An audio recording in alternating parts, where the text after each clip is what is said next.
Channel நண்பர்களுக்கு வணக்கம். இன்னைக்கு நம்மளோட சேனல்ல காய்கறி தொழில் சம்பந்தப்பட்ட இன்னொரு முக்கியமான விஷயத்தை பத்தி தான் பார்க்க போறோம்.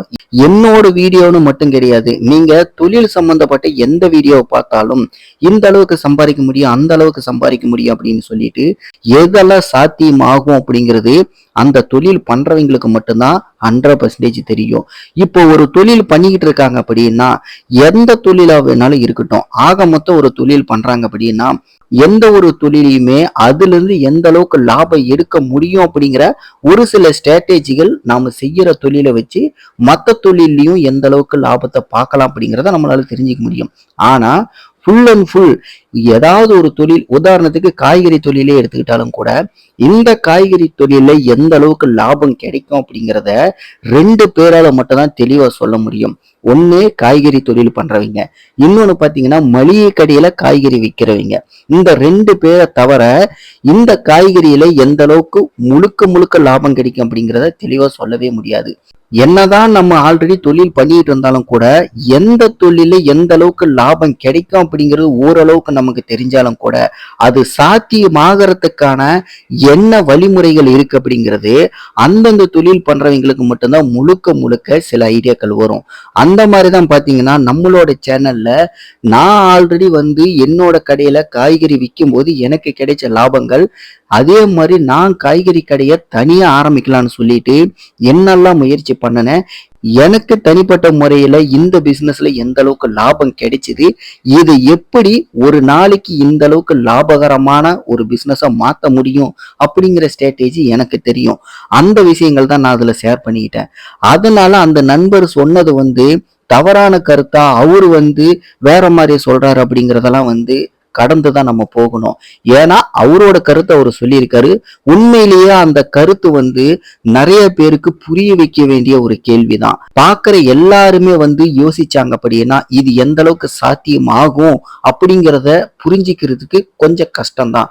இதுல இன்னொரு முக்கியமான விஷயம் என்ன அப்படின்னா, நம்மளோட சேனல்ல நாம போடுற பிசினஸ் வீடியோஸ் எல்லாமே நம்மளோட எக்ஸ்பீரியன்ஸ்ல நான் கரண்ட்ல என்ன பிசினஸ் பண்றனோ இதை பேஸ் பண்ணி தான் நான் போட்டுக்கிட்டு இருக்கேன். அப்படி இருக்கும்போது என்னோட சேனலை தவிர்த்துட்டு இன்னும் ஒரு சில சேனல்காரங்க பாத்தீங்கன்னா கரண்ட்ல இங்க என்ன பிசினஸ் பண்றாங்களோ அதை பேஸ் பண்ணி நிறைய பிசினஸ் ரிலேட்டடான வீடியோக்கள் போடுறவங்க இருக்காங்க. ஆனா மேக்சிமம் எக்கச்சக்கமான நபர்கள் பாத்தீங்கன்னா எந்த விதமான பிசினஸுமே பண்ணாம யூடியூப் மட்டுமே வெறும் பிசினஸா பார்த்துக்கிட்டு கிடைக்கிற விஷயத்தை எல்லாத்தையுமே ஒரு பிசினஸ் வீடியோவா போட்டுக்கிட்டு இருக்காங்க. அந்த மாதிரி நபர்களுக்கு பிசினஸ்ல எந்த விதமான அனுபவமே கிடைக்காது, இருக்காது. அவர்களால இதுக்கான சொல்யூஷன் சொல்ல முடியாது. அந்த மாதிரி நபர்கள் சொல்ற கருத்துக்கு கண்டிப்பா நம்ம முழுக்க முழுக்க நம்பிடக்கூடாது. ஆனா ஒரு தொழில் பண்ற எக்ஸ்பீரியன்ஸ் பர்சன் சொல்லும் போது அவர்களுக்கிட்ட இருக்கிற முக்கியமான விஷயங்கள் நமக்கு என்ன தேவையோ அதை மட்டும் நம்ம எடுத்துக்கலாம். மற்றபடி நாம சொல்றது எல்லாத்தையுமே நம்பணும் அப்படிங்கிற அவசியம் நமக்கு கிடையாது. இது யாரா இருந்தாலும் சரி, தொழில் பண்றவன் தொழில் பண்ணாதவன் எல்லாத்தையுமே கடந்து முக்கியமான ஒரு எக்ஸ்பீரியன்ஸ் நமக்கு வேணும் அப்படின்னா நாம் அந்த ஃபீல்டில் இறங்கினா மட்டும்தான் நமக்கு இந்த தொழில எந்த அளவுக்கு லாபம் கிடைக்கும் அப்படிங்கிறத ஒவ்வொரு தனி மனிதனுக்கும் ஒவ்வொரு தனி குடும்பத்துக்குமே தேவை அப்படின்னு தான் சொல்லுவேன். நம்ம தமிழ்நாட்டில் இருக்கிற ஒவ்வொரு குடிமகனோட குடும்பத்தோட வளர்ச்சி அப்படிங்கிறது ஒரு சுய தொழில் பண்ணுனா நிச்சயமா முன்னேறும். வேலைக்கு போய் நம்ம கஷ்டப்பட்டு சம்பாதிக்கிறத விட ஏதாவது ஒரு சுய தொழில் அப்படிங்கிறது பல பேரோட கனவாவே இருக்கு. எல்லாருக்குமே எல்லா விதத்திலுமே நல்ல விதமா அமையாது. அந்த மாதிரி இருக்கிற நபர்களுக்கு எத்தனையோ பேருக்கு பாத்தீங்கன்னா சுய தொழில ஒரு 1000 ரூபாய் தினம் லாபம் கிடைச்சாலே ரொம்ப பெரிய விஷயமா எதிர்பார்க்கறவங்க நிறைய பேர் இருக்காங்க.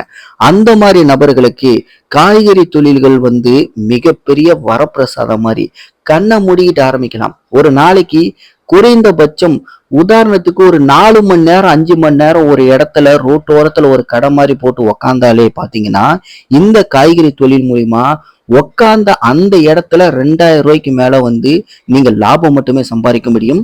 அதிகபட்சமா ஒரு 5-6 மணி நேரத்திலேயே இந்த லாபத்தை எடுக்க முடியும். இது என்னோட எக்ஸ்பீரியன்ஸ்ல நானே ஃபேஸ் பண்ணியிருக்கேன். இதை என்னால 100% சொல்ல முடியும். ஆனா இந்த அளவுக்கு இறங்கி யாரு வேலை செய்வாங்க இப்படின்ட்டு ஒரு கேள்வி நம்ம கேட்கிற சமயத்துல இதெல்லாம் சாத்தியம், எனக்கு இதெல்லாம் தேவையே இல்லை அப்படின்னு சொல்லிட்டு நாம கௌரவ குறைச்சலா பார்த்துட்டு இருக்க இந்த மாதிரி ஒரு சூழ்நிலையில வட மாநிலத்தை சேர்ந்த பல பேர் வந்து தமிழ்நாட்டிலே இப்ப ஆதிக்கம் செலுத்த ஆரம்பிச்சிருக்காங்க. வந்த எல்லாருமே ஏதாவது ஒரு வேலை கிடைச்சா பரவாயில்லைன்னு எதிர்பார்த்துக்கிட்டு இருந்த நபர்கள் இப்ப கொஞ்சம் கொஞ்சமா பாத்தீங்கன்னா சுய தொழில் அப்படின்னு சொல்லிட்டு நம்மளோட தமிழ்நாட்டுல பண்ண ஆரம்பிச்சிருக்காங்க.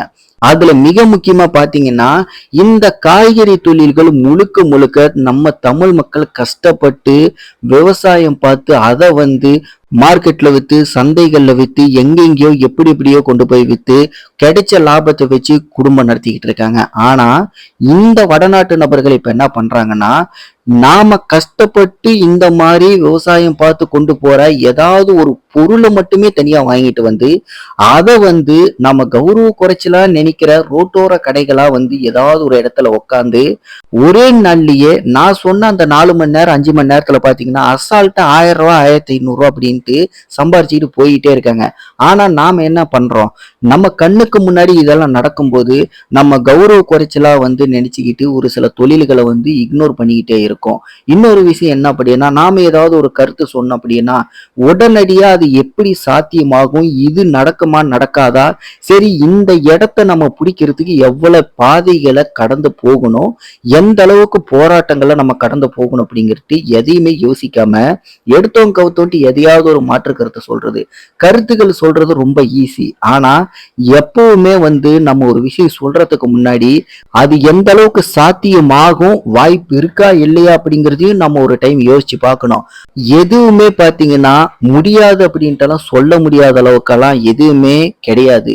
எல்லாத்தையுமே நம்ம முயற்சி பண்ணோம் அப்படின்னா உதாரணத்துக்கு இப்போ ஒரு நாளைக்கு 5000 ரூபாய் சம்பாதிக்கலாம்னு சொன்னா நாம முயற்சி பண்ற அந்த விதத்தை பொறுத்து நீ என்னடா 5000 சம்பாதிக்கலாம்னு சொன்னியா, நான் வந்து 10,000 சம்பாரிச்சு காட்டுறேன் அப்படின்னு சொல்லிட்டு விடாமுயற்சியில அதுக்கான ஸ்டாட்டிக்ஸை வந்து கத்துக்கிட்டு எப்படியோ ஒன்று செயல்முறையில காட்டணும் அப்படின்னா நிச்சயமா நம்மளால அதை வந்து சாதிக்க முடியும். ஒரு நாள் இல்ல ஒரு நாள் அந்த அச்சீவ்மெண்ட்டை நம்ம அடையவும் முடியும். ஆனா அதுக்கான ஆரம்ப புள்ளி என்ன, எப்பவுமே ஒரு விஷயம் சொல்றோம் அப்படின்னா அதனோட ஸ்டார்டிங் பாயிண்ட் என்ன, காரணம், எப்படி ஆரம்பிக்கணும், எப்படி இந்த ஒரு விஷயத்த நாம சாத்தியமாக்க முடியும் அப்படிங்கிறத தான் நம்ம யோசிக்கணும். அதுலதான் நம்ம நிறைய பேர் தவறு பண்றோம். இந்த வீடியோவை பார்க்குற நீங்க ஒவ்வொருத்தருமே வீடியோவை பார்க்கறதோட மட்டும் நிறுத்தாதீங்க. நம்ம சேனலோட நோக்கமே பாத்தீங்கன்னா சிறு தொழில்கள் வந்து மிகப்பெரிய அளவுல பிரபலமாகணும். நம்மளோட மக்கள் அனைவருமே ஏதாவது ஒரு சிறு தொழில் பண்ணி தினம் ஒரு 1000 ரூபாய் எல்லாருமே வந்து முதலாளியா இருக்கணும், நல்லா சம்பாதிக்கணும் அப்படின்ட்டு ஒரு நோக்கத்துலதான் நமக்கு தெரிஞ்ச ஏதாவது சின்ன சின்ன பிசினஸ் வீடியோக்களை நம்ம போட்டுக்கிட்டு இருக்கோம். இதோட நோக்கம் எந்த அளவுக்கு வந்து சக்சஸ் ஆகுது, இந்த வீடியோக்களை பார்த்து யாரெல்லாம் வந்து தொழில் ஆரம்பிக்கிறாங்க அப்படிங்கிறது எனக்கு தெரியல. இருந்தாலும் அப்படி யாராவது ஆரம்பிச்சாங்க அப்படின்னா உண்மையிலேயே நம்ம சேனலுக்கு கிடைச்ச மிகப்பெரிய வெற்றி அதுதான் நான் நினைக்கிறேன். இந்த வீடியோவை கடைசி வரைக்கும் பார்த்துருந்தீங்கன்னா இதை பத்தின சந்தேகங்கள் மாற்று கருத்துக்கள் எதுவா இருந்தாலும் கண்டிப்பா கீழே கமெண்ட்ல தெரியப்படுத்துங்க. உங்களுக்கு இந்த வீடியோ பிடிச்சிருந்தா நம்மளோட சேனல்ல நம்ம போடுற வீடியோக்களை பிடிச்சிருந்தா மறக்காம நம்மளோட சேனலையும் சப்ஸ்கிரைப் பண்ணிருங்க. அடுத்த வீடியோல உங்களை சந்திக்கிறேன். நன்றி, வணக்கம்.